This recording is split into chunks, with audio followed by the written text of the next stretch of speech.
اور خواتین حضرات یہاں پر آپ کو بتاتے چلیں کہ سوشل میڈیا پر خبریں گردش کر رہی ہیں رمضان المبارک کے حوالے سے، جہاں پر کراچی کے تمام تر اسکول اور کالجز بند ہوں گے۔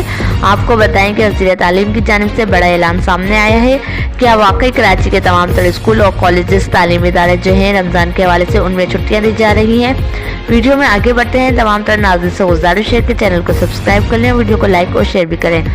آپ کو بتاتے چلیں کہ سوشل میڈیا پہ ایک فیک خبر جو ہے وہ گردش کر رہی ہے، جس کے اندر نیوز لیٹر کی جانب سے بتایا گیا تھا کہ رمضان المبارک جس میں تمام تر اسکول اور کالجز جو ہیں وہ بند کیے جا رہے ہیں، چھٹیاں جو ہیں وہ دی جا رہی ہیں طلبہ و طالبات کو، اور یہ کراچی میں گرمیوں کی چھٹیاں اس کے ساتھ ہی دی جائیں گی، لیکن ایسا بالکل بھی تصدیق کے ساتھ نہیں کہا گیا اور نہ ہی باقاعدہ ایسا کوئی نوٹیفیکیشن جاری کیا گیا ہے۔ آپ کو بتا رہے ہیں اس اہم اپڈیٹ سے رمضان میں تاہم اسکولوں کی جو ٹائمنگ ہے اس کو کم کیا جا رہا ہے، لیکن چھٹیاں نہیں دی جائیں گی۔